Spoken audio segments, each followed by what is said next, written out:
ITV, el primer medio de comunicación para salvadoreños en el exterior. Véanos a través de Verizon Canal 1509, en alianza con Tele El Salvador, de costa a costa en Estados Unidos.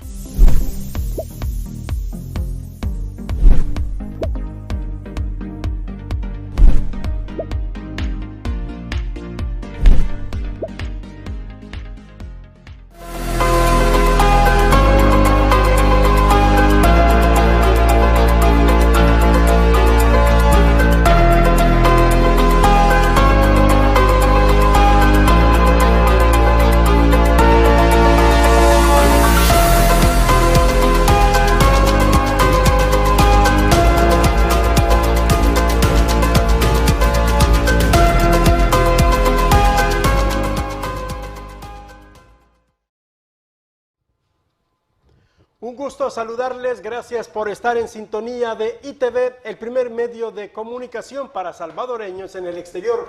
También saludamos a nuestros amigos que nos ven a través de Verizon en el canal 1509 en alianza con Tele El Salvador de costa a costa en los Estados Unidos y a los que nos ven en las distintas plataformas de redes sociales como ITV El Salvador. Bien, bueno, en el país ya inició un nuevo año lectivo en el sector público, el sector privado hace algunas semanas también comenzaron el año escolar 2024 y vamos a hablar sobre la importancia de la educación, de la buena metodología también utilizar y también la importancia de el aula escolar, que prácticamente es ahí donde, se configuran muchas situaciones y donde se lleva gran parte de la formación de los estudiantes. Por eso hemos invitado también al doctor Pedro Ticas, él es antropólogo, investigador de la Universidad Pedagógica de El Salvador. Un gusto, doctor.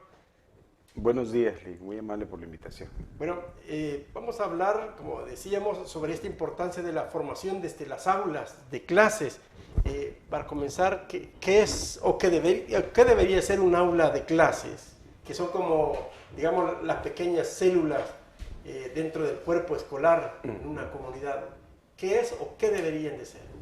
Usted ha dicho el nombre apropiado, las células. En mi opinión, en efecto, son los salones de clases los que configuran la educación en el país. Es decir, ¿qué tenemos en un salón de clases? Tenemos multiculturalidad, tenemos experiencia, tenemos formas y modos de vida, lenguajes distintos. Es decir, se halla en el salón de clases una cantidad de elementos que son francamente los que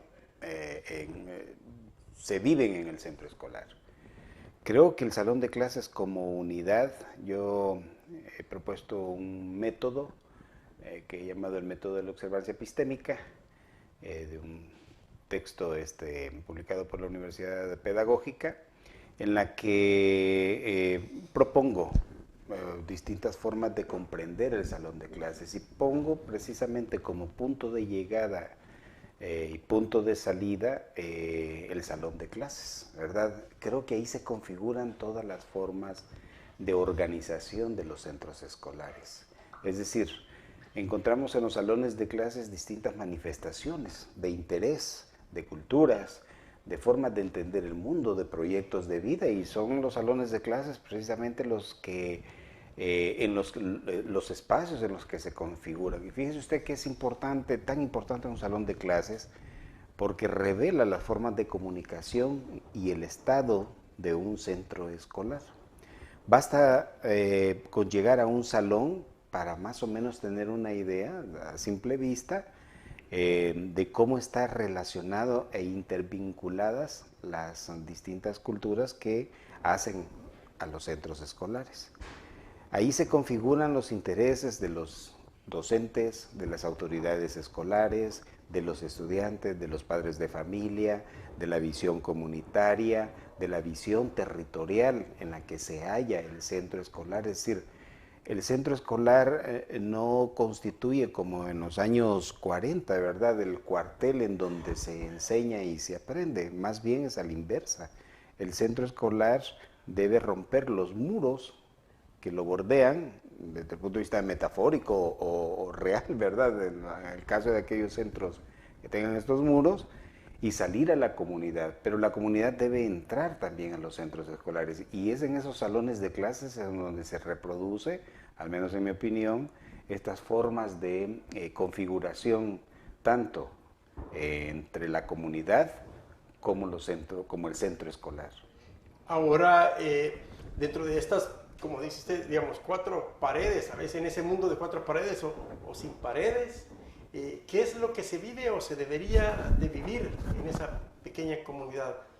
Hablaba donde está la relación del estudiante, el maestro, también las autoridades, pero también la comunidad. Pero inicialmente entre el docente y el estudiante.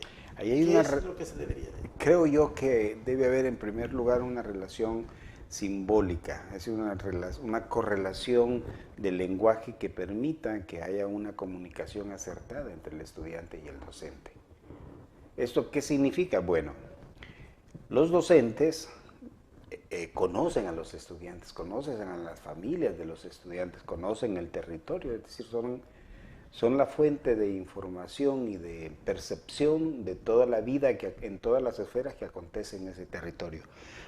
Esto significa entonces que cuando el estudiante llega al salón de clase, imagine usted un estudiante que llega al centro escolar desde primer grado y continúa estudiando en ese centro escolar y llega a básica, a 9º grado, y continúa en el mismo centro. Es decir, es una persona ya por demás conocida en el centro escolar, hay una historia. Entonces, así como hay una historia de vida de ese niño, de ese joven, así existe en cada uno de los que ahí participan. Si un centro escolar tiene 300 estudiantes, 200, 100 estudiantes, no importa el número, son historias de vida distintas que se van formando en ese centro escolar. Entonces los docentes, salvo aquellos que llegan por primera vez, etcétera, pero la mayoría de los docentes conocen el estado de los grupos familiares de los niños o los jóvenes que ahí asisten.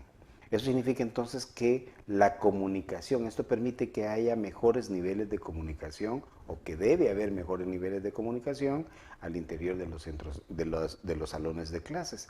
Entonces, cuando un docente recibe a un joven que ya lo tuvo en primaria y que ahora lo tiene en básica, en 7º, 8º, 9º grado, hay ya una relación simbólica que se ha establecido entre ambos. Pero también puede haber el problema, o puede surgir el problema, en el que el docente puede ya tener tipificado al estudiante. Y entonces conoce del estudiante si el estudiante participa o no, si el estudiante se esmera o no. Entonces se van creando una especie de estereotipos dentro de los salones de clases que al final, obviamente, perjudican esa relación que debe haber de armonía, de interrelación entre estudiantes y docentes. Bueno, en muchos casos el docente a veces se convierte en psicólogo, en médico, en todo, sí. en padre o madre de familia, en orientador, en amigo, en todo ese proceso va conociendo, como dice usted, a cada uno de los estudiantes. Y eso, ¿cómo incide o cómo debería de incidir también o aprovecharse esa relación? Yo creo que, y usted lo está señalando muy bien, yo creo que las relaciones intrasalones de clases, es decir, las relaciones que se crean, que se generan, que se producen entre el docente y el estudiante en esos salones de clases, debe ser, por supuesto, una relación de mutuo entendimiento, de mutua comprensión y de una cantidad de elementos de orden simbólico que se está produciendo ahí que permitirían que entonces el docente fuese más allá de la clase o del contenido de un tema o del contenido de un programa de asignatura. Los programas de asignatura son procesos didácticos, es decir, el currículo no es el programa de asignatura in situ, o sea, no es eso. El currículo no se refiere a los contenidos que lleva un programa de asignatura en la unidad 1, 2, 3, eso es didáctica, porque es la forma en la que aprendemos y recibimos una cantidad de información sobre distintos temas, pero los temas van modificándose de acuerdo a las sociedades, van cambiando o de acuerdo a los intereses mismos de la población que los recibe, ¿verdad? Es decir, si yo, por ejemplo, creo lo platicábamos hace algún tiempo, si yo, por ejemplo, vivo en el norte del país, mi vínculo está más establecido con un escenario natural, un escenario poblacional distinto a si yo vivo, por ejemplo, en la costa del país, ¿no? Eso lo vamos a retomar, digamos, en el segundo muy bloque, bien. esa parte que usted está mencionando. Pero, digamos, por ejemplo, veía en algunas publicaciones en redes sociales un profesor de un determinado país, por ejemplo, cuando entraban los alumnos a la hora de pasar lista, decía fulano de tal. El niño tenía que contestar si se sentía alegre, si se sentía triste, se sentía motivado o desmotivado. Esa era la respuesta, triste, motivado, desmotivado. Y así iba pasando listas. Entonces, el profesor dentro de la clase también puede utilizar metodologías para conocer cómo está el estado en ese momento de sus alumnos y Correcto. Cómo desarrollar. Efectivamente, es precisamente lo que yo le llamo comunicación, ¿verdad? Es decir, de cómo se establece esa comunicación entre ambas entidades e identidades, es decir, del docente y de los estudiantes, porque entendemos que el estudiante en el salón de clases es el reflejo de lo que el grupo familiar es. El estudiante es el reflejo de lo que la comunidad es. El estudiante es el reflejo de su historia de vida. El estudiante es el reflejo de sus intereses y su percepción del mundo. Entonces, si tenemos en un salón de clases 50 estudiantes, tenemos 50 formas de entender el mundo. Y si a eso agregamos la visión del mundo o la forma de entender el mundo del docente y además de ello de la autoridad del centro escolar, entonces se crea un mundo complejo, ¿verdad?, de interculturalidad en la que de acuerdo a la condición y a la posición que tenga cada una de esas identidades, va entonces a producirse esa forma de comunicación. Si yo soy estudiante, yo entiendo que yo llego al salón de clases y tengo que recibir información. Pero más allá de la información, que es lo que es el contenido de la asignatura, ¿verdad?, que es información, yo espero un vínculo, tanto con el estudiante que tengo a la par como con el docente. Entonces, ese vínculo llega a profundizarse tanto, llega a ser tan, pero tan puntual y tan concreto en las relaciones interpersonales, interculturales, etcétera, en los salones de clases, que el docente entonces, al conocerme, puede imaginar, idear, recrear diversas metodologías para que yo pueda comprender esa forma de relación.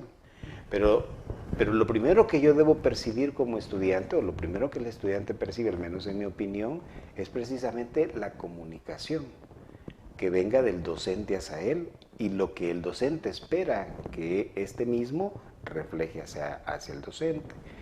Entonces se establecen estos códigos, estas señales, estas formas de comunicación que permiten al estudiante entenderse, ubicarse o verse dentro del salón de clases de una manera o de otra. Por ejemplo, esa experiencia que usted me comenta significa entonces que los vínculos de interrelación humana que debe, a eso le llamo yo en mis textos, humanizar la educación. Es decir, estamos entre seres humanos. No somos robots o computadoras únicamente que van a producir ciertos mensajes o cierta información. Hay algo siempre mucho más profundo. La forma en la que nos comunicamos, las señales que establecemos, lo que decimos y cómo lo decimos, lo que nos gusta o no. Es decir, los seres humanos afortunadamente todavía no hemos perdido esa expresión humana o esa forma de realización humana. Entonces, las metodologías son precisamente esto en los salones de clases. La metodología no es la manera en la que yo enseño un contenido, sino la manera en la que yo comunico ese contenido. Y no puedo comunicarlo, al menos en mi opinión, si no tengo una debida y adecuada forma de comunicación humana con quien recibe esa información o ese proceso de formación escolar. Ahora, también qué tan determinante es, ya decía usted, la relación también que hay entre el docente, el estudiante y la autoridad, pero también con los padres, la madre de familia, el abuelo o el encargado del estudiante, porque a veces llegan algunos solo a, digamos, como que si la responsabilidad es llevarlo puntual y ordenado al alumno, al niño o a la niña, a entregarlo a la escuela, digamos. Son 3, 4, 5 horas que lo deja de ver, digamos, pero está ahí en la escuela. Entonces, la vinculación también del padre o del encargado, la madre de familia, con el docente y con el estudiante. Totalmente de acuerdo. Yo he propuesto precisamente el concepto de currículo holístico y pertinente. Una de esas formas es la relación de lo que yo llamo la trilogía escuela, familia y comunidad. Como usted bien lo dice, los padres dejan en el docente una segunda forma de entender el grupo familiar, es decir, los docentes se convierten casi en los padres de los niños, de los jóvenes, ¿no? Pasan algunos 4 o 5 horas, otros durante hasta todo el día, ¿verdad? Pasan en los centros escolares. ¿Qué significa? Bueno, que el niño o el joven tiene dos mundos, su familia y la escuela. Pero debe haber en esos dos mundos la interrelación, la intercomunicación indispensable. Entonces, el docente termina asistiendo al grupo familiar. El docente conoce, la mayoría de docentes conocen las problemáticas que se generan al interior de los grupos familiares. Eso da lugar a una forma de relación especial entre el docente, la familia y el estudiante. En esto podemos cometer quizás, creo yo, algunos errores, ahora sí que de orden metodológico. El docente no puede y no debe, en mi opinión, asumir la condición de padre de familia porque no es su rol. También el docente no debe asumir la condición de únicamente convertirse en un instrumento de vínculo para la información. Le llamo información yo a las clases, ¿verdad? A los contenidos. El docente creo que debe asumir siempre una posición propia y el estudiante debe ver en el docente ese posicionamiento. Y ese posicionamiento, me parece a mí, debe ser totalmente propio en el sentido de la relación escolar entre el docente y el estudiante. Y esa relación o interrelación escolar debe estar fundamentada en lo humano. Los docentes no pueden asumir la condición de papá porque no es su rol, ¿verdad? Su rol es de docencia, pero entendida la docencia no como la aplicación únicamente de un método escolarizado o de una metodología o didácticas o procesos pedagógicos de orden, digamos, conceptual o técnico o académico, sino más bien una relación, un vínculo que genera en el estudiante una forma de acercamiento humano. Ahora, el padre de familia o el encargado, específicamente, ¿cómo se debe de vincular? Porque a veces, como decimos, algunos solo llegan, los entrega, o a veces llegan para reclamarle al profesor, a veces solo llegan para pagar, digamos, alguna cuota, y a veces solo llegan hasta a veces para estresar a los profesores o cualquier otra actividad, pero pocas veces se vinculan. Pero ¿qué tipo de vinculación, participación más directa debe de tener el padre de familia? O aparte de revisar, qué sé yo, las tareas o estar pendiente, ¿cómo se debe vincular con el profesor?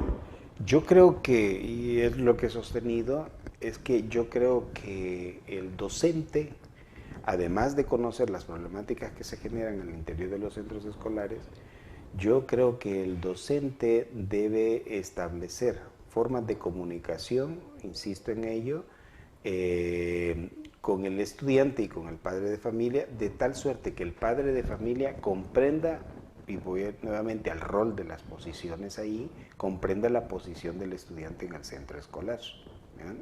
Es decir, Lo que quiero decir con esto, pues, es que el vínculo entre el padre de familia y el docente tiene que ver con el concepto curricular, tiene que ver con las formas de entender y explicar las cosas. Puede ser, por ejemplo, que en bueno, no es que pueda ser, así sucede de hecho, ¿verdad? Hay programas de asignaturas de ciertos campos de conocimiento que tienen alrededor de 100, 120 temas, todo el programa de asignatura. Es evidente que nadie va a cubrir esa cantidad de temas. Eso es lógico, ¿verdad? Ni el docente va a tener el tiempo para hacerlo, ni el estudiante va a poder recibir esa enorme cantidad de información en muy poco tiempo. Entonces, las relaciones que creo pueden ayudar a que el estudiante pueda identificar con mucha mayor facilidad esas formas de comprensión o esos mensajes o esa información que está recibiendo, debe pasar por un proceso de intervínculo entre el docente y el padre de familia a través de la comprensión de las formas de aprendizaje de los estudiantes. Los padres de familia deben ser el mismo mundo de la escuela y la escuela debe ser el mismo mundo de la unidad familiar. Esto quiere decir entonces que el estudiante no debería percibir dos mundos distintos en los que vive, porque la escuela debe ser el reflejo de lo que acontece en los grupos familiares, de las formas y modos de vida de los grupos familiares. Y ahí entonces vamos al concepto de territorio. Y también a la inversa. Como usted bien decía, los padres de familia dejan a sus hijos, ¿verdad? ¿Por qué? Porque están creando dos mundos paralelos. Dos mundos que en el tiempo son paralelos, pero en la forma de creación, recreación y construcción son totalmente distintos. Entonces, el mundo de la escuela para el estudiante es uno y el mundo de su familia es otro. Por ejemplo, puede ser que el estudiante en la escuela llegue, se comunique, participe, etcétera, y su comportamiento en su hogar es distinto, en su casa es distinto. Llega a su casa, se encierra en su recámara, si es así, ¿verdad? O se dedica a ver su celular o a ver televisión, entonces crean dos mundos diferentes. Lo que tenemos que lograr es que la escuela sea el reflejo de la familia y la familia sea el reflejo de la escuela. Y por ello es que yo planteo esta trilogía, ¿verdad? Es decir, estos tres componentes que en los que debe lograrse que exista ese mundo de comunicación. Entonces no se trata de que el docente resuelva los problemas de los padres de familia, porque desafortunadamente ahora es un poco la percepción, ¿verdad?, de la educación. Ese es el problema principal, que la educación escolarizada o la enseñanza escolarizada se está percibiendo como depositaria. Y entonces el padre de familia espera que el docente corrija de lo que entiende que debe corregirse, ¿verdad?, independientemente sea así o no, en el estudiante, las conductas de ese estudiante en el grupo familiar. Y la escuela, por su parte, espera que la familia corrija esas conductas o las conductas que se generan en el centro escolar. Y en esa disputa, entonces no hay solución alguna, porque el que media entre esos dos escenarios es el estudiante. Y el estudiante no tiene opción. Entonces, ¿qué hace? En la escuela se comporta de una manera y en la casa de otra. Y después llegan los reclamos, pero mire, si mi hijo no es así, dice. Efectivamente. Y le reclaman, ¿no? Pero el docente dice, mire, quizás no lo conoce, pero aquí así se comporta. Así se comporta, exacto. Puede ser que el joven sea muy comunicativo, decía, en su grupo familiar, participe en las tareas del hogar, en fin, haya una relación muy armoniosa, pero en la escuela es totalmente distinto. Puede ser apático, puede ser distraído, puede ser muy poco comunicativo, o puede suceder a la inversa. Entonces, esto creo yo se logra precisamente a través de las relaciones que se crean con el tiempo, porque esto requiere de tiempo. Entonces, volvemos a lo que decía al principio. Si un niño está desde primer grado a 9º grado en un centro escolar o a 6º grado, Hay suficiente tiempo, suficiente número de años para que esa relación, esa armonía, esa articulación entre los padres de familia y el centro escolar, llámese centro escolar, a los docentes, puedan establecer en realidad un intervínculo que permita al estudiante comprender que el escenario que vive en el centro educativo es igual o debe ser igual al escenario del grupo familiar. Evidentemente me estoy refiriendo al tema educativo, ¿verdad? No a los demás. Porque obviamente el centro escolar no va a resolver ciertos problemas que se suscitan en todo grupo familiar, ¿no? Debería ser, digamos, como, no sé, se me ocurre como un expediente, así como el médico de familia. Sería puede ser una figura docente de familia que conocer todo el grupo para entender el comportamiento, para entender las fortalezas y debilidades de cada estudiante, pero también vinculado a la familia. Exacto, exacto. Y bueno, evidentemente es una enorme tarea, pero es que eso es pedagogía. O sea, pedagogía no son las técnicas que permiten exponer un tema o exponer un campo de conocimiento. La pedagogía, al menos en mi opinión, siempre lo he expresado de esa manera, se refiere específicamente a la interrelación humana que existe, la manera en la que yo me comunico, no en la manera en la que yo revelo cierta información, sino en la manera en la que yo me comunico con el otro.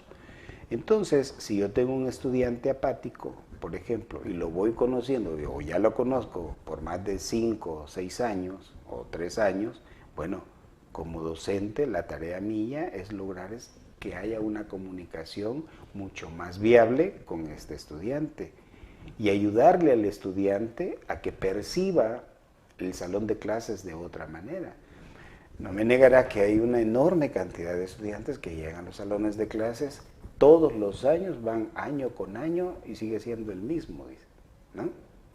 No ha cambiado nada, pero la forma de cómo comprender la vida de los estudiantes es tan disímil, es tan distinta porque cada estudiante se va construyendo a sí mismo. Entonces no es lo mismo, obviamente, tener un estudiante de sexto grado, por ejemplo, ¿no?, entre los 11 o 12 años, que cuando ya tiene 15, su percepción del mundo es distinta. Por tanto, entonces, yo como docente no puedo continuar aplicando, o el centro escolar no debería continuar aplicando procesos de enseñanza similares todos los años, porque la población va cambiando, porque mis intereses se van modificando. Entonces, mi forma de vincularme con el centro escolar evidentemente va a cambiar. Y no puede el centro escolar o el docente esperar que sea siempre igual. Pero también, digamos, hay una realidad en muchas familias. Hay madres, padres de familia o estudiantes que no cuentan, digamos, con el padre o la madre de familia, tal vez con el abuelo o la abuela, que es el responsable, o el tío, qué sé yo.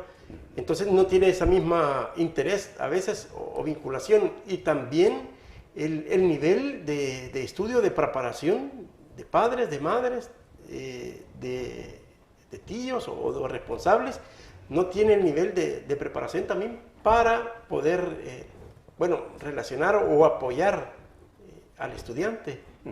Entonces también ese es otro conflicto, que no hay pues ese nivel necesario que uno espera para que apoye al profesor.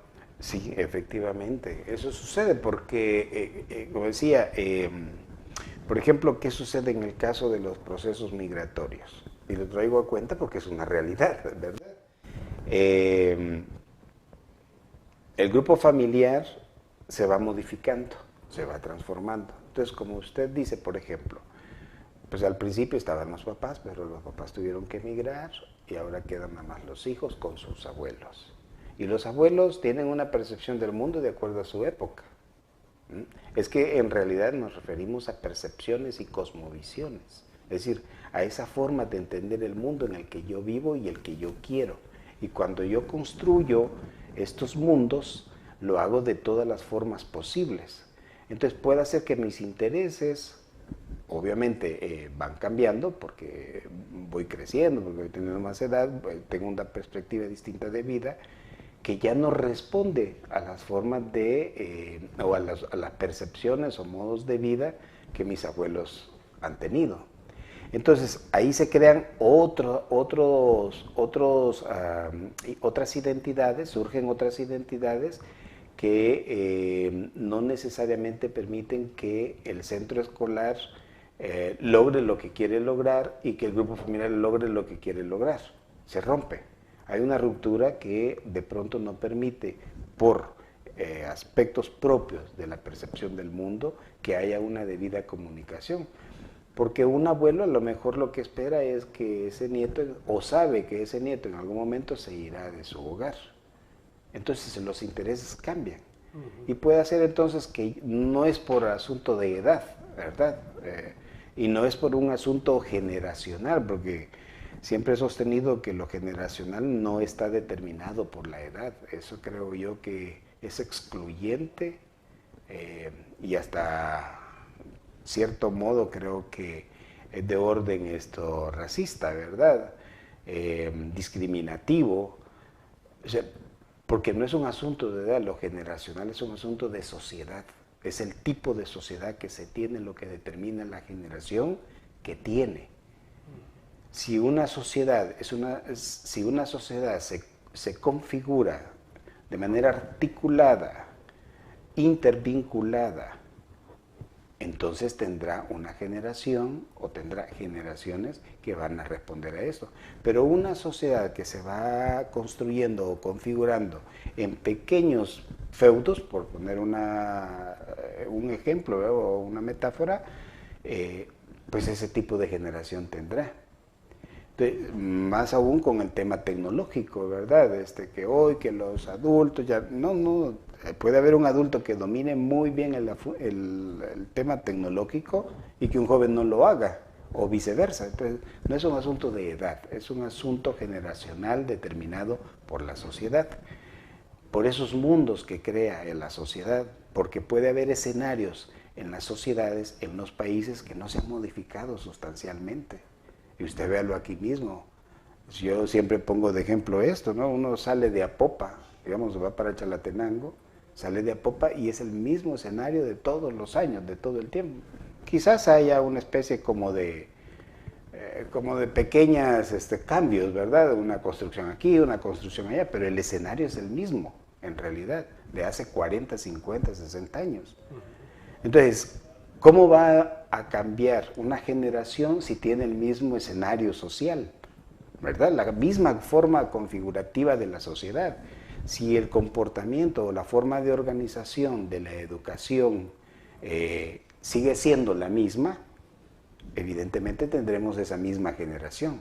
No importa que vengan jóvenes o personas con otras edades, ¿verdad? Es la misma generación porque la sociedad es igual. Entonces, creo yo que si queremos modificar estas formas de organización en la unidad familiar, de participación en la unidad familiar con relación a los aspectos educativos de sus hijos, evidentemente tendrá que ver con una forma de articulación, con procesos de articulación más determinados desde los centros escolares que sean de manera pertinente. Es decir, no todos los centros escolares deben organizarse de la misma forma, no todos los centros escolares deben proveer un proyecto de vida a la población que atiende de la misma forma, porque son distintas. Ok, bueno, hablamos de la vinculación de la familia con la escuela, pero también está la relación de la escuela, la familia y la comunidad, ¿verdad? Así es. Que se amplía más la responsabilidad y también el proyecto. Vamos a hacer un corte, ya regresamos. Vamos a hablar también sobre la metodología, también de la enseñanza en las aulas de clase, en la nueva realidad del país. Mientras nos tomamos nuestro café Don Onofre, sabor que transforma vidas.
Miami, baby. It's the Cuban. ¿Qué es Honoria Consulting? Somos una empresa de la comunidad para la comunidad. Para vivir exitosamente en los Estados Unidos, somos su recurso. Desde preparación de impuesto, reparación de crédito, a registro de empresa. Honoria Consulting eres tú, soy yo, somos Honoria Consulting. Honoria Consulting de Tania Maya. Soluciones, tranquilidad y seguridad. ¿Cuál es su sueño con sus hijos? Claro, que sean los mejores, que salgan adelante y que triunfen en la vida. Y estoy segura que trabaja duro para lograrlo. Les recomiendo algo más, que sus hijos aprendan inglés, pues es el pasaporte al éxito donde quiera que se desarrollen. El futuro lo necesita. University Idiomas Link. Llame ahora. Inviértanlo seguro.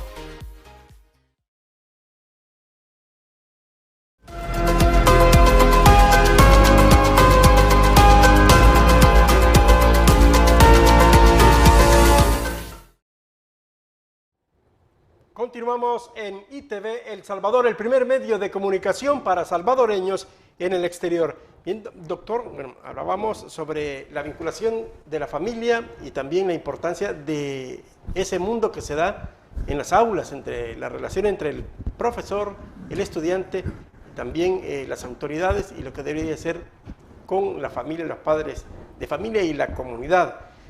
Ahora vamos a hablar también sobre la importancia de la metodología también que se utiliza. Usted dice en sus estudios que la calidad educativa no se mide por la infraestructura de las escuelas, y la escuela es territorio y el territorio es educación. ¿Cómo es eso? Sí, bueno, pues gracias por referir la frase que acuñé, creo que desde el año como 2005, ¿verdad? Lo que quiero decir con el asunto de que la escuela es territorio y el territorio es educación, es que el territorio es todo. El territorio es economía, es política, es ideología, es cultura, es tradición, es lenguaje, es todo. Por tanto, entonces, el centro escolar debe ser todo. Debe representar ese todo, que es el territorio. El centro escolar no debe, en mi opinión, lo he sostenido siempre, no debe reducirse al tema técnico, académico. Influye en las formas de vida de la población, por supuesto. Entonces, no debe convertirse como en el castillo que está dentro de un territorio y que, bueno, que es como aquello como intocable. El centro escolar debe salir de su nicho y transferir su nicho a la comunidad. Y entonces refiero yo que esta escuela debe ser la representación de todo el territorio, y el territorio es tan distinto, es tan diferente en cada parte, que evidentemente cuando hablamos del territorio no me refiero al tema estrictamente geográfico, eso es obvio, ¿verdad? Sino más bien de cómo se va configurando el territorio a través de las múltiples identidades. Y hoy, por ejemplo, que se habla mucho de interculturalismo, que no es nuevo, ¿verdad? Esto es un concepto en realidad que ha sido tratado desde los años 60. Bueno, las escuelas, la sociedad en todas sus formas de organización y producción material o intelectual son interculturales, porque cada quien tiene su propia forma de expresión cultural.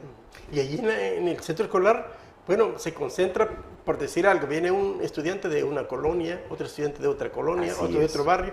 Entonces, Exactamente. ahí se va creando esa interculturalidad. Exactamente, eso es, usted lo ha dicho, eso es.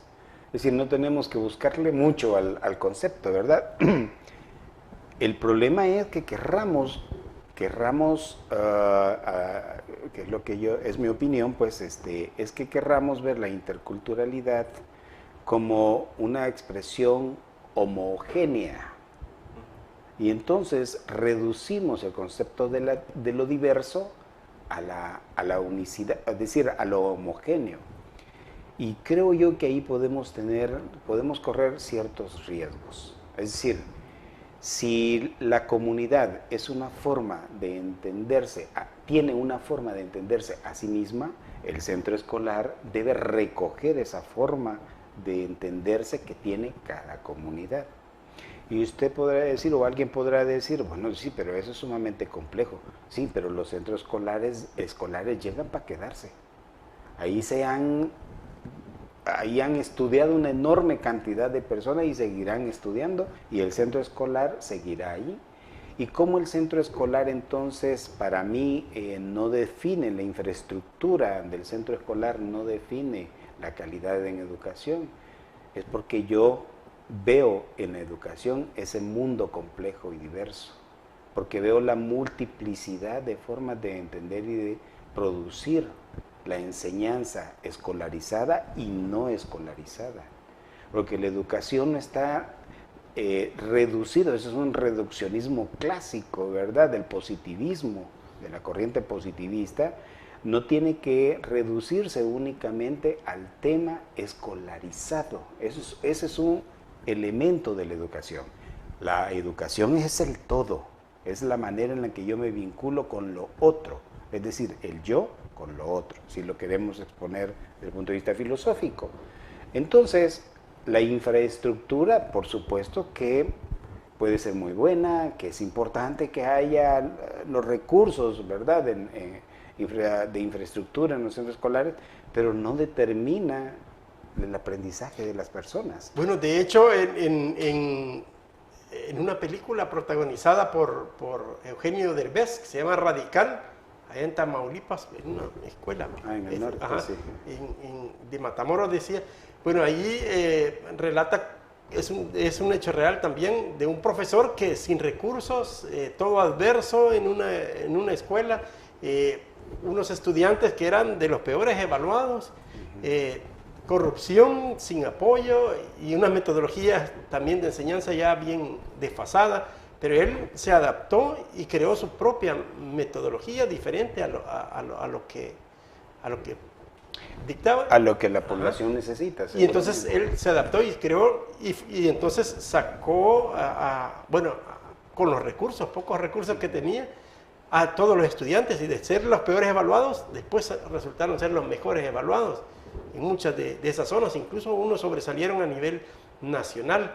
Entonces, el tipo de metodología o de infraestructura tampoco determina la enseñanza. Es correcto, porque entonces además es de contradictorio, ¿verdad? Por una parte se habla de la metodología popular, de la enseñanza popular, ¿verdad?, que está en cuestionamiento, ¿no? Habría que determinar qué es lo popular. Pero bueno, si pensamos que yo para aprender no requiero de una infraestructura vasta y que eso no determina mis formas de aprendizaje, porque entonces yo estoy sujetando a las personas y a las capacidades de las personas y me digo inclusivo, ¿verdad? Y hablo de educación inclusiva y todo el discurso de pronto, para mí, ¿verdad?, ya un poco tardío en el desarrollo de las sociedades, pero bueno, si hablo de esta educación inclusiva, al final estoy excluyendo, porque estoy diciendo que para que una persona pueda aprender necesita todas esas condiciones. Entonces estoy cayendo en un determinismo que permite o que me conduce a suponer que es la infraestructura lo que determina mi capacidad cerebral. Y eso evidentemente no es así y no debemos permitir eso, ¿verdad? Las condiciones de aprendizaje son importantes, pero esas son condiciones del aprendizaje en los centros escolares. Por supuesto que a quién no le gustaría en un país caluroso tener aire acondicionado en todos los salones de clases para estar más cómodo, por supuesto, pero ¿eso determina mi aprendizaje? No. En mi opinión, lo que determina el aprendizaje, es decir, lo que yo voy a aprender como estudiante, es precisamente ese vínculo que yo genere con el docente. Si yo no tengo una muy buena relación con el docente, o el docente me cae mal, por cualquier circunstancia, ¿verdad?, podrá decir lo que podrá decir, y para mí aquello no va a pasar por mi cerebro, no lo captura mi cerebro porque yo ya tengo un prejuicio, ¿verdad? O un antepuesto que no me permite entonces, que no genera un proceso de aprendizaje mucho más viable. En cambio, si yo tengo una buena relación con el docente, que no significa entonces que el docente se va a dedicar únicamente a hacer relaciones interpersonales, ¿verdad? Es que eso debe ser innato, o sea, eso debe ser parte ya de los procesos de formación docente. La formación docente no tiene que ver únicamente con los aspectos técnico-académicos, yo insisto mucho en ello, porque a veces nos saturamos de cursos y cursos y cursos y cursos. Este es un país que lleva más de 80 años en cursos y en una cantidad de cosas. En capacitación. Eso, que es un concepto además que me choca, ¿no? Porque ¿qué es eso de capacitarse? Yo más bien hablo de la formación, es decir, de cómo nos vamos formando continuamente y de pronto perdemos la brújula, como se dice, ¿verdad? Y creemos que lo que sucede en un país o de la manera en la que enseñan en otros países es la que nosotros debemos adoptar y entonces vamos casi siempre estamos casi siempre en un estado de laboratorio, ¿verdad? Experimentando, entonces esto no salió, ahora vamos con la otra. Exactamente. Y a veces hay riesgos o temores de algunos profesores de salirse de la metodología, de lo tradicional, de las reglas, de salirse del guión, porque tienen que cumplir tal vez el calendario, el programa. Así es. Entonces, y a veces no hay perdón, porque eso que usted está diciendo es importantísimo, porque ese cumplimiento significa la predominancia de la escolarización administrativa de la enseñanza. Quiero decir con esto, que entonces obtiene mayor valor la forma en la que yo administro la educación que la educación misma. Me refiero a la escolarizada, ¿verdad? Cierto es que la administración es indispensable, eso es, administramos en la casa, administramos nuestra recámara, nuestra habitación, nuestra vida, o sea, todo es parte de la... Debería de haber también una desburocratización también de procesos para descargar a los... Eso es, porque entonces al final terminamos haciendo más trabajo administrativo que relacionándonos con el grupo familiar o con el estudiante. Y preparando eventos a veces. Y luego viene el tema ¿verdad? El tema lúdico, en el que el país ha caído por muchos años, ¿verdad? Que creemos que únicamente a través de lo lúdico es que vamos a aprender. Yo francamente no estoy muy de acuerdo en eso, ¿no? Yo creo que cada cosa tiene su momento y su tiempo. Lo que debemos enseñar de manera lúdica corresponde a esas formas que tenemos de aprender en lo lúdico, pero lo demás no, porque entonces estamos sometiendo todo el proceso de conocimiento a una forma de comportamiento, porque lo lúdico al final lleva al comportamiento, ¿no? El aprendizaje visto y tratado desde el comportamiento, y ese comportamiento es de orden social, que es distinto a la conducta individual, porque yo puedo tener una conducta, tengo una conducta propia y puedo tener una conducta agresiva, apática, de interés, de lo que sea, frente al comportamiento de la sociedad.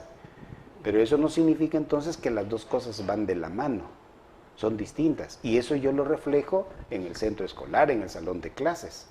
Ahora, usted también habla sobre, una enseñanza o metodología flexible, adaptable a cada zona. Un currículo, exactamente, un currículo flexible.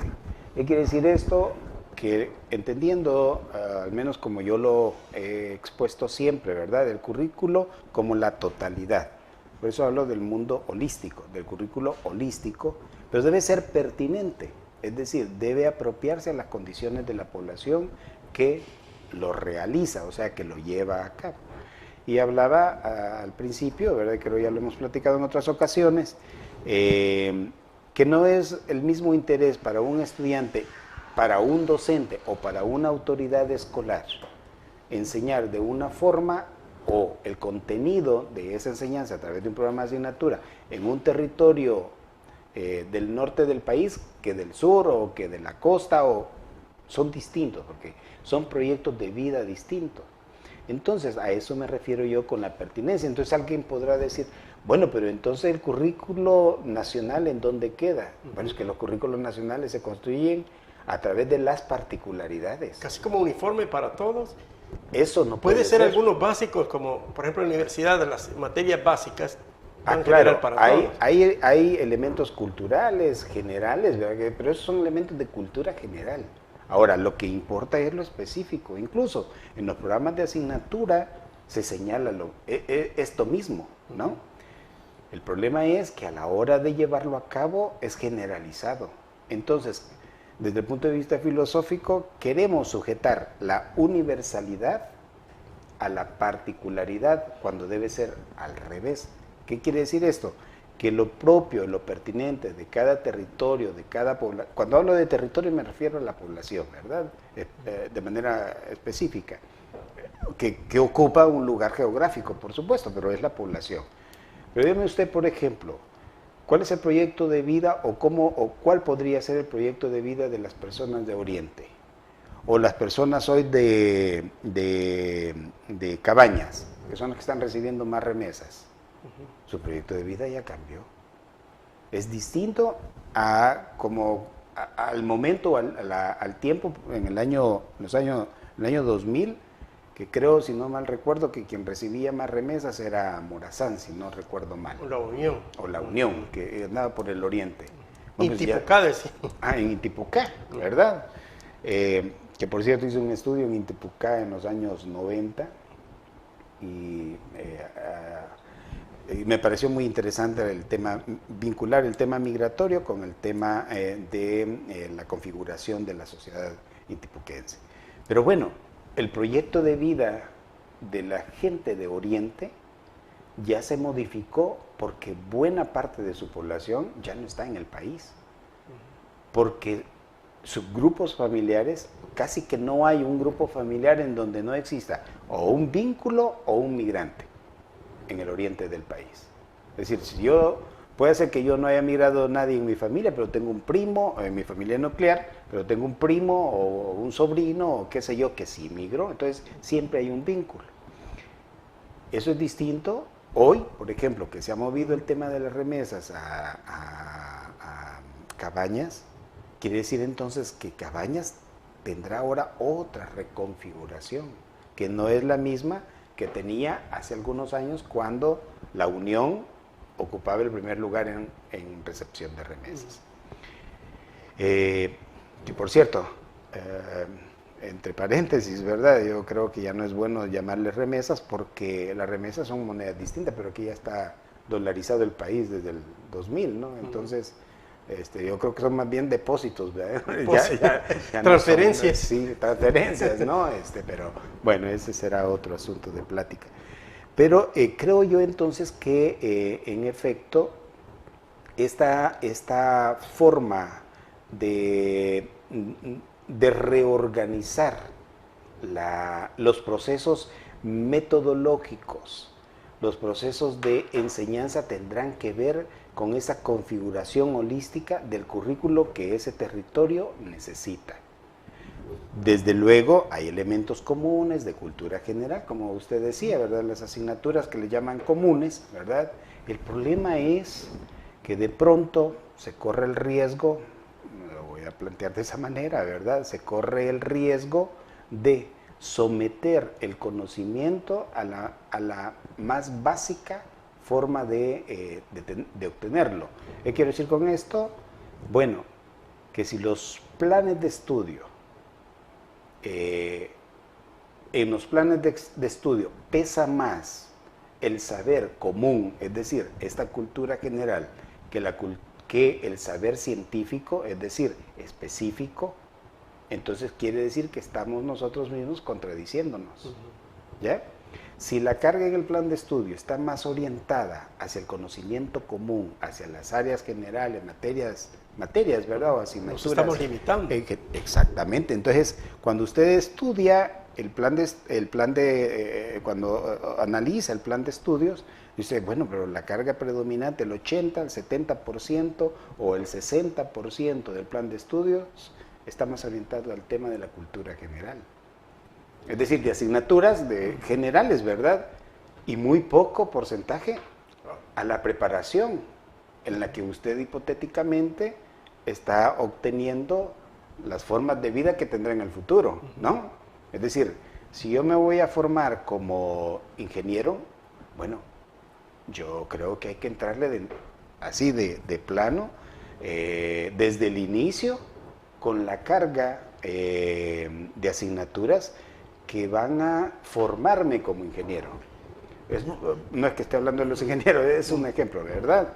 Es decir, lo que quiero decir entonces es que los planes de estudio deben corresponder más a este conocimiento científico, es decir, asignaturas que realmente me formen en lo que yo me estoy formando desde el inicio, porque se presupone que esa cultura general, ese conocimiento común o conocimiento general, yo ya lo vengo desarrollando y lo vengo obteniendo en todo el proceso del sistema educativo previo.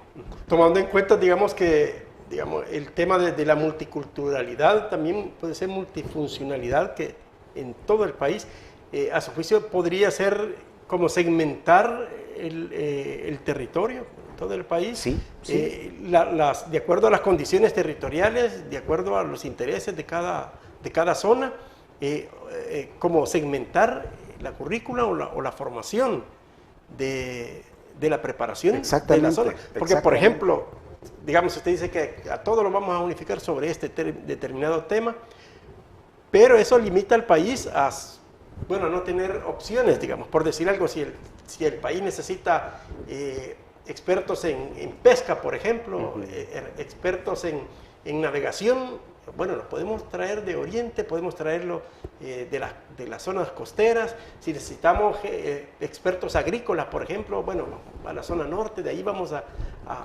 tener nuestra gente. Si queremos expertos en negocios, en tecnología, en determinada zona, entonces tenemos de dónde claro, esa riqueza humana. Y no uniformar todos de lo mismo. Porque al final, es como dicen, meter a todo el mundo en el mismo cesto, ¿verdad? O sea, no. Yo, en efecto, lo que usted ha descrito, yo sí creo en eso, y esto traería desorden de ninguna forma. ¿Qué sucede en los otros países? Mire el tema de la OCDE, con de la prueba PISA. Y no es eso, pues. Que todos los evalúan igual. Es el tema de los territorios, ¿no? Lo que he estado planteando desde hace 23 años. Es decir, construyamos territorios. ¿Qué evalúa la OCDE? Territorios. La prueba PISA es eso. Entonces deja de lado todo lo demás y se sitúa en pequeñas unidades territoriales, llámese territorial a la población, ¿verdad? En pequeñas poblaciones. Y ese es el gran estudio. Eso es todo. Entonces, ¿qué quiere decir? Bueno, que eso es una forma de producir el mundo, porque lo que le interesa a la OCDE es saber en dónde están ubicadas las unidades poblacionales que van a servir para el tema de la producción material. Eso es todo. ¿Y por qué evalúa matemáticas? Por eso. ¿Por qué evalúa el lenguaje? Porque evalúa comprensión, porque hay un lenguaje común. Eso lenguaje común es lo que nosotros construimos desde que nacemos, porque eso nos lo da la sociedad. Es decir, no necesitamos ir al centro escolar o a la universidad para aprender ese lenguaje común. Eso lo da la sociedad a través de la unidad familiar, a través de la comunidad, del territorio, de las instituciones, etc. Es decir, eso es lo básico de cómo comunicarnos, y por eso los códigos son comunes. Y por eso usted está en El Salvador y ve un alto, ese mismo alto va a ver en Europa, quizás con otro dibujito, otro símbolo, ¿no? Que es propio de ellos. Pero ya sabemos que hay un código que dice alto. Bueno, esos códigos comunes son los que nos permiten comunicarnos y comprender lo elemental de las relaciones o de lo que se produce desde el punto de vista cultural, social, económico, tal. Pero lo otro es lo específico, lo que nos hace, lo que nos construye. Entonces, con un currículo flexible, al menos como yo lo planteo, ¿verdad?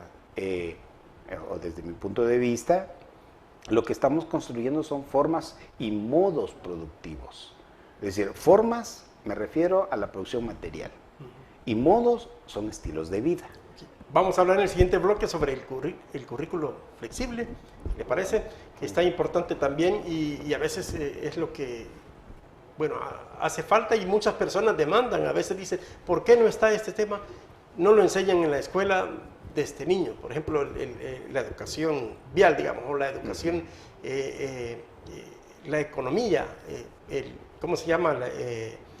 El ahorro, pues, otros temas, por ejemplo, de la cultura, qué sé yo, del baile, pero siempre hay como reclamos de la sociedad de que ¿por qué no lo enseñan desde un inicio? Dice. Algunos temas que tal vez ya están en la currícula, pero que no le dan prioridad. Y a veces se va quedando y a veces son necesarios porque es, ¿cómo se llama? Preparaciones para la vida diaria. Exacto, ¿verdad? exacto. Que necesita y a veces que no se enseñan en la escuela y que son necesarios. Exacto, porque no son los temas en sí mismos los que lo preparan únicamente para la vida. O sea, las temáticas en los programas de asignatura sirven para responder como fuerza de trabajo, y como trabajo intelectual o trabajo material, ¿verdad? Es decir, el trabajo simple o trabajo complejo. Pero lo que lo prepara para la vida es todo. Es el entorno, es la forma en la que yo aprendí. Eso es lo que me da, como decía anteriormente, una diferencia, lo que me da la diferencia entre mi comportamiento social o mi conducta individual. Porque eso es prepararse, ¿no? Es decir, es el todo articulado, por supuesto, lo que me permite entonces prepararme para sobrevivir en esa sociedad o en otra. Okay, de eso vamos a hablar, ya regresamos a través de ITV El Salvador.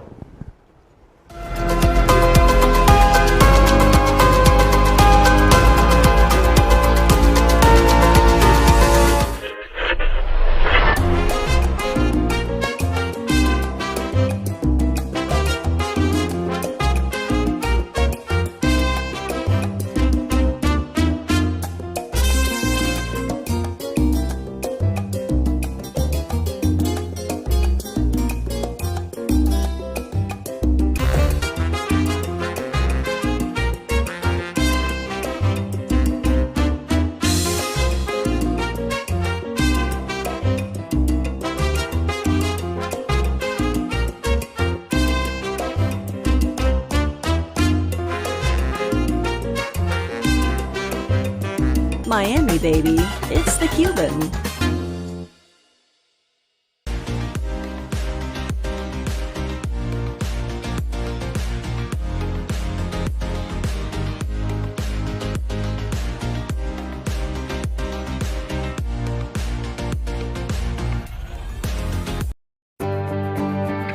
¿Qué es Honoria Consulting? Somos una empresa de la comunidad para la comunidad.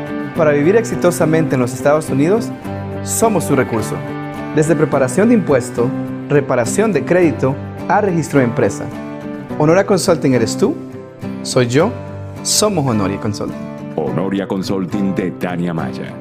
Soluciones, tranquilidad y seguridad. Su preocupación es cómo movilizarse durante el viaje a El Salvador que tanto ha esperado. Pasear con su familia, amigos y transportarse con tranquilidad y seguridad. En New Rent-A-Car tenemos la solución. New Rent-A-Car le ofrece modelos recientes en pickups, camionetas y mucho más. Ah, y sobre todo a precios increíbles. Llame ahora y reserve el suyo llamando al 631-609-8707, 631-609-8707 y en El Salvador, área 503-2223-3047. O escríbanos a newrentacar503@gmail.com. New Rent-A-Car.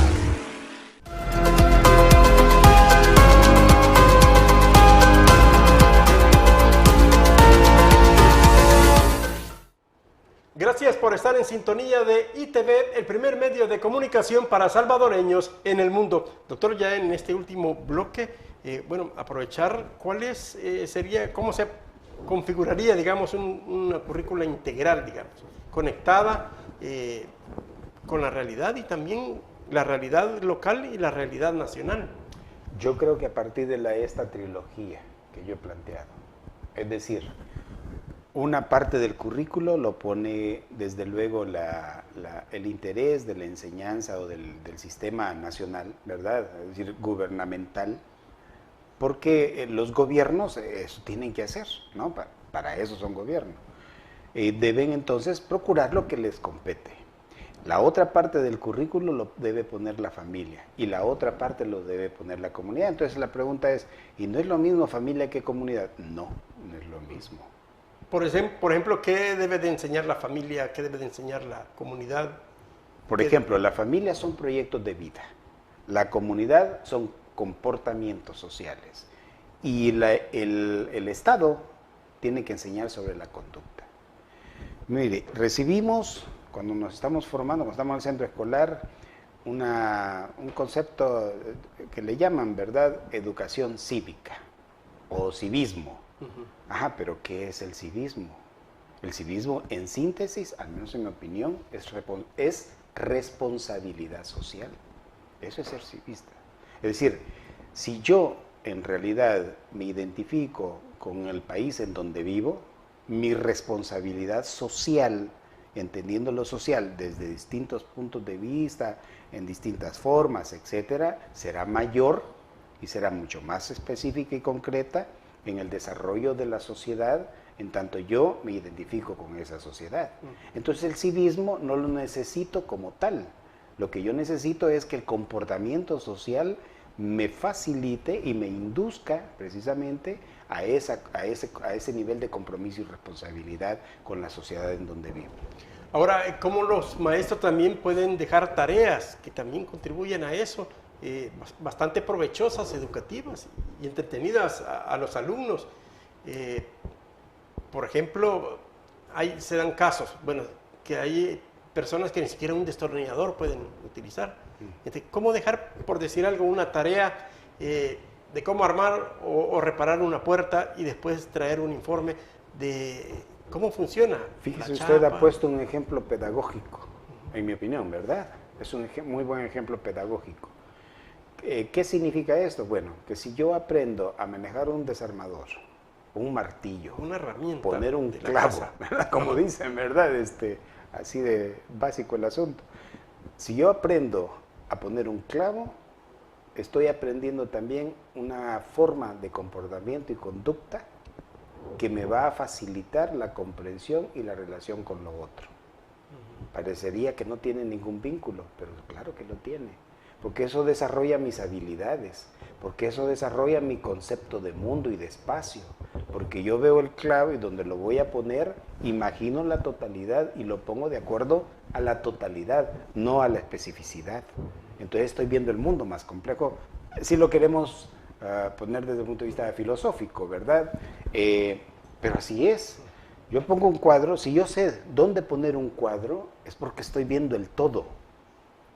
Entonces eso significa que soy capaz, que estoy aprendiendo pedagógicamente a ver el todo.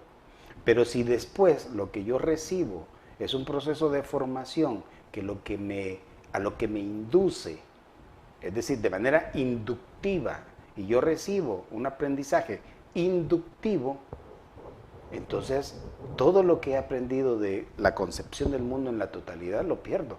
Porque entonces aprendo únicamente a ver eso concreto. Por eso cuando se dice, no, es que en concreto, dígame tal cosa, pero en concreto. Caray, si el país lleva en concreciones más de 50 años y vea cómo estamos. O sea que entonces significa que la concreción no es la solución, ¿verdad? La concreción es la deducción de la totalidad. Yo aprendo a ser concreto en tanto conozco la totalidad. Es lo que se llaman las múltiples determinaciones, ¿verdad? Es decir, Lo concreto es concreto porque es la síntesis de múltiples determinaciones y por tanto unidad de lo diverso. Es decir, que allí en esa concreción que yo obtengo a través de la información que yo recibo, en esa concreción va la totalidad.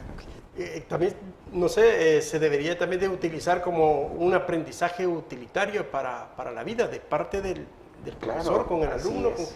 Por decir algo, bueno, hoy me va a hacer una tarea de cómo está la conexión eléctrica, por decir algo, cómo está el tema de fontanería, Claro, los tanques, claro. a aplicar, aparte que ayudan a la casa, a aprender, a reparar alguna cosa de la casa, también pueden aplicar la ciencia Se en supone, toda Lick, la que actividad del hogar. Exacto, se supone que, por ejemplo, en física, ese es el objetivo, ¿no? Que yo pueda aprender a través de la actividad lúdica o a la habilidad físico-motora, yo pueda aprender el concepto de espacio, de peso, de distancia, de velocidad, que es lo que yo veo en las asignaturas, ¿verdad?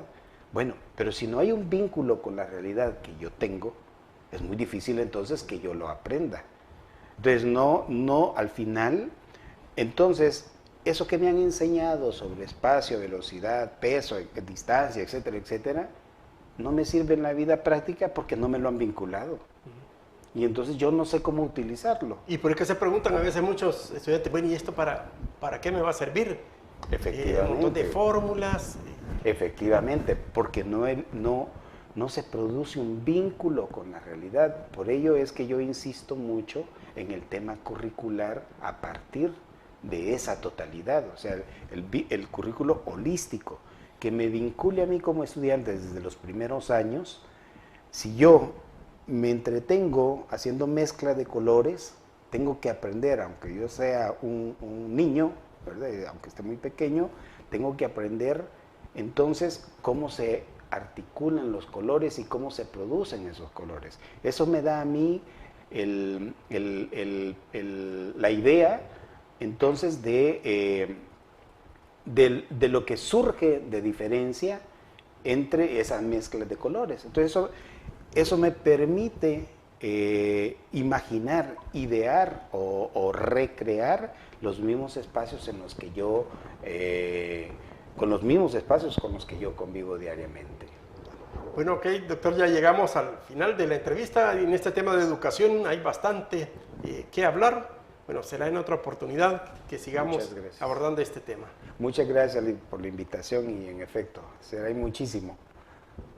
Gracias también a ustedes, amigos televidentes, las invitaciones para que nos sintonice y también nos siga a través de las redes sociales y, bueno, vea también más detalladamente toda la programación, el contenido que se genera a través de ITV El Salvador. Nos vemos en la próxima.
Miami, baby.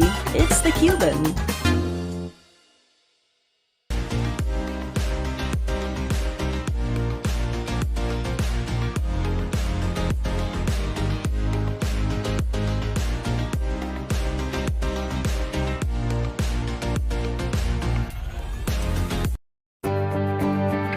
¿Qué es Sonoria Consulting? Somos una empresa de la comunidad para la comunidad. Para vivir exitosamente en los Estados Unidos, somos su recurso. Desde preparación de impuestos, reparación de crédito, a registro de empresa. Honoria Consulting eres tú, soy yo, somos Honoria Consulting. Honoria Consulting de Tania Maya. Soluciones, tranquilidad y seguridad. Su preocupación es cómo movilizarse durante el viaje a El Salvador que tanto ha esperado. Pasear con su familia, amigos y transportarse con tranquilidad y seguridad. En New Rent-A-Car tenemos la solución. New Rent-A-Car le ofrece modelos recientes en pickups, camionetas y mucho más. Y sobre todo a precios increíbles. Llame ahora y reserve el suyo llamando al 631-609-8707, 631-609-8707 y en El Salvador, área 503-2223-3047. O escríbanos a newrentacar503@gmail.com. New Rent-A-Car.